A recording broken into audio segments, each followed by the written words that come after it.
Hello, this is John from caveofprogramming.com, and in this tutorial we're going to look at throwing exceptions in Java. So we've still got some more stuff to look at in the realm of handling exceptions, but I thought first we'd take a look at how to throw them. So I'm going to create a new class here. Let's create a new class, and I don't really know what to call it, so I'll just call it test or something like that. And I'll give test a method. I don't want a main method, but I'll give it some kind of method. Let's say public void, I don't know, run or something like that. This is just stuff that I'm making up off the top of my head. And let's assume that we want to call run in the main program here. So we could say, let's say test equals new test. And then we want to call run, so we say test.run. And in test.run, let's just put sys out so that it does something. I'll just say running successfully. And let's just run this and check that it works, which is always a good idea. There we go.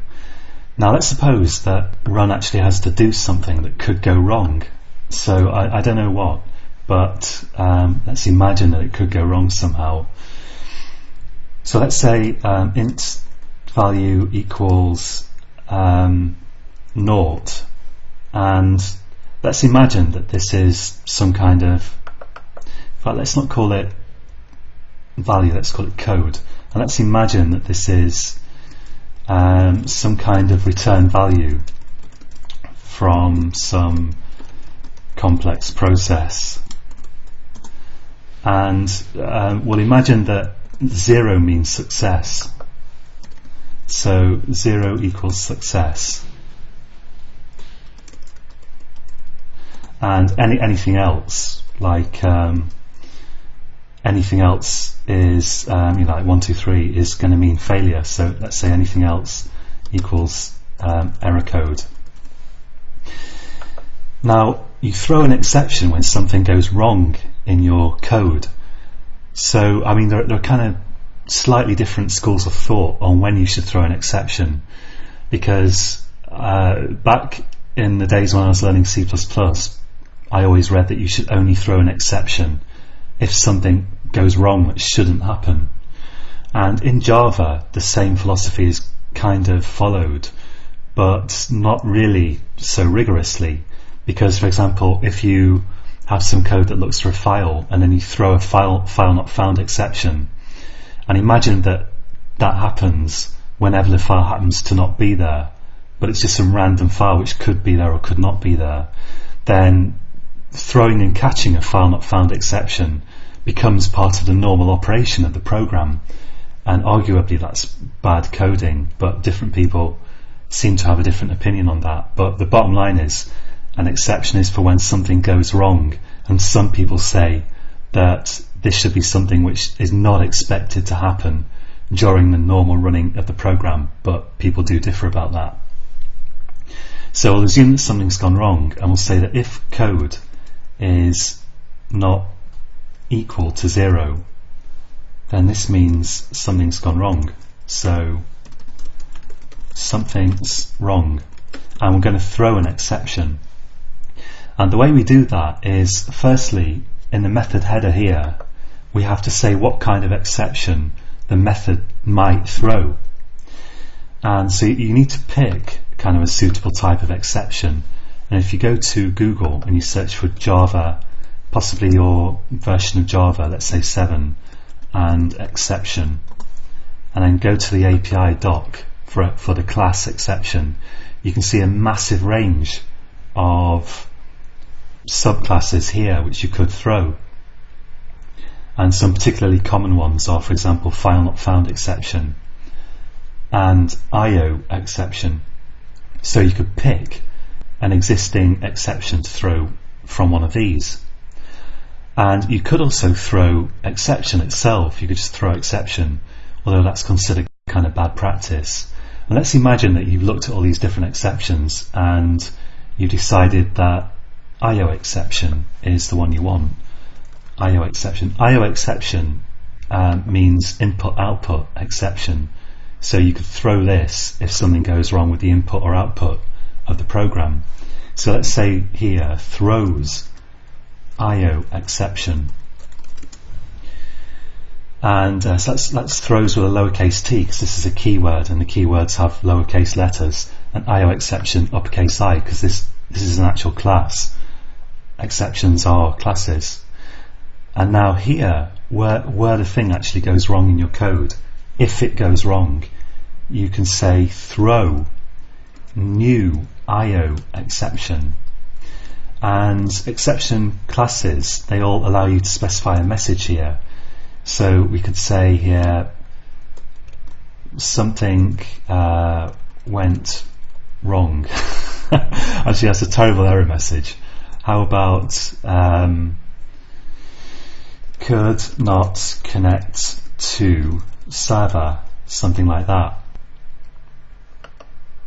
And now you'll see that now that I've saved that, I've got an error in main. And notice I'm not throwing that exception at the moment because the code is equal to 0, so this won't run. All that will happen is it says running successfully.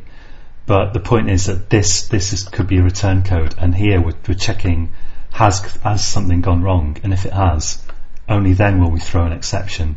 And if we throw an exception, it will leave this method at that point and bolt straight out of it. And we're now forced to handle this here. So I'll use the stuff we saw in the last tutorial. I'll click the error message and surround with try catch.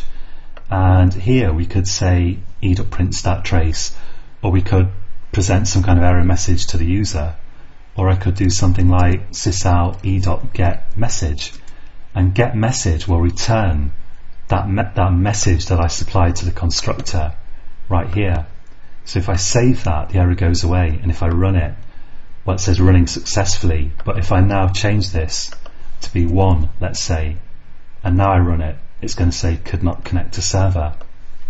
There's just one more thing that I want to show you in this tutorial, although there's going to be a bit more to say about exceptions, which is, what if you don't find an exception that you like the look of, you don't find an appropriate one? You can create one of your own. So I might create a package here called exceptions actually, but for the moment let's just bung it in this default package. So I'll right click and I'll go to new class, and let's call this server exception. I don't think there's already a server exception, and I don't want a main method, and I want this to extend exception. So I'll type here for the superclass exception, I'll click browse, and I'll browse to java.line exception and click finish. So we've got a class server exception which extends exception, and I'll also give it a constructor. So I'll right click and go to source and generate constructors from superclass, and I'll just use the constructor. I'll say deselect all, and then I'll select just the one that takes a string as its sole parameter. And you can also supply other exceptions that are the root cause of this exception, but we'll just stick with a message for the moment. So I click OK, and I'll just let that go to super, invoke the superclass constructor here. So this doesn't actually do anything new, and you could make it do new stuff if you want. You could give it new fields, new methods that allow you to provide new information about the nature of the exception, but for the moment I'll just leave it as it is, and I'll change this IO exception to server exception. In fact, what I'll do is I'll just comment this out, and let's just paste this down here, and I'll change this now to server exception, and I click save, and let's look at the error. And I will change this here to server exception as well, so it throws a server exception. And here I'll also change this to catch server exception. And we could have made server exception a subclass of IO exception if we think that server exception is a type of IO exception, then we could have made it extend IO exception. But here I'll just create a brand new exception with the exception class as its parent, and we'll save that. And I'll just run that, and it's the same result as before. If the exception's thrown, it catches my server exception, and in this case it's printing the message. And we could also say something like e.print stack trace if we want, and then if I run that, we'll also get this kind of error message, and we can find out where the exception occurred. And I can even click a bit further up the stack trace here and find out precisely where it originated from. And notice that if we throw the exception, we don't run this line, because as soon as you say throw new exception, it leaves the method that you're in.